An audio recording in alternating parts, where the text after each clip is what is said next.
Well, we're going to join all of our colleagues in the nations and regions with the news wherever you are. But from all of us here on the 10 team, good night. Thanks, Hugh. Good evening and welcome to Look North.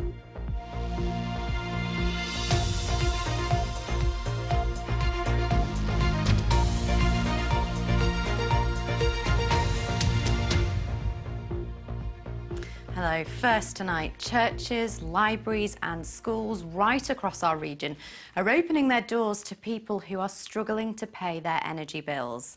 Councils have created a network of warm spaces where families can go free of charge to keep warm if they're struggling to heat their homes. Well, Sabia Pervez has been to see them in action. I'm worried because I'm worried about my daughter. To be fair, I want to be able to keep her warm, but I also want to be able to keep her fed as well. It's the end of the school day at All Saints C of A Primary in Bradford, but the doors remain open and some students, accompanied by their parents, continue to play. Once a week, the lights will stay on here for the families who are struggling to heat their homes this winter. For the school, it's an investment they believe is vital for their students. Our children potentially are going to be having to go home to homes where families cannot afford to heat their homes adequately, cannot afford to put decent food on the table. And as a result, you know, I do worry that they're not going to thrive. They might get ill. Right, everybody ready for your tea? The warm spaces spread across our region are free of charge. They're places people can go to keep warm, especially if they're struggling to heat their homes during the winter. Many of the venues will have additional facilities, such as free food or drink, free Wi-Fi and access to information. In Leeds, St Richard's Church will also be opening up as a warm space. They already provide vital services in their community, but feel more needs to be done.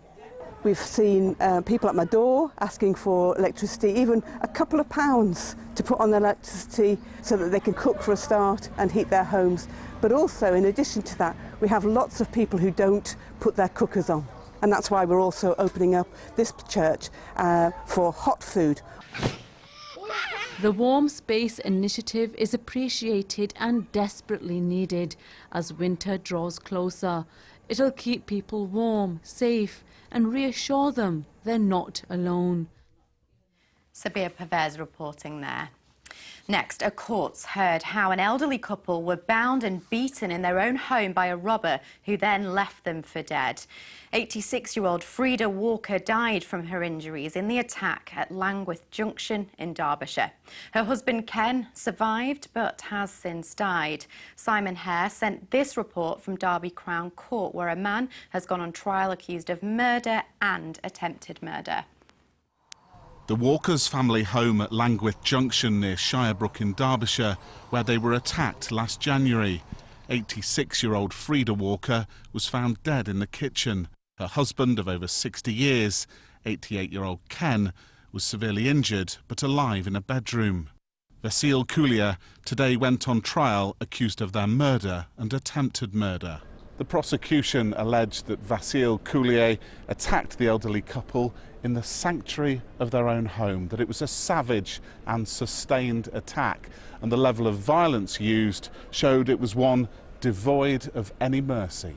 The Walkers had been bound and beaten, it's thought during a robbery, to try and find money hidden at the couple's home. The prosecutor, Michael Orty KC, told the court that Mr Walker had withdrawn £30,000 in cash from the bank for home improvements 3 months before the attack, and that Coulier had somehow come to learn of the existence of the money, and that he had decided he was going to have it. Mr Orty said this began life as a robbery. Coulier listened through a Romanian interpreter as the court was told how on the day of the attack he had visited betting shops in Shirebrook and Mansfield before carrying out reconnaissance of the Walkers' home. The trial is expected to last 2 weeks. Simon Hare, BBC Look North. In other news, there's been an increase in the number of people without a job in the Yorkshire region. The latest official figures to August show 106,000 people are unemployed here. That's 3.9%, a decrease on the previous quarter of 16,000. Across the country, though, the unemployment rate is at its lowest level for almost 50 years. And campaigners have gathered in Leeds and York this evening to show solidarity with Ukraine as another wave of Russian missiles hits the country.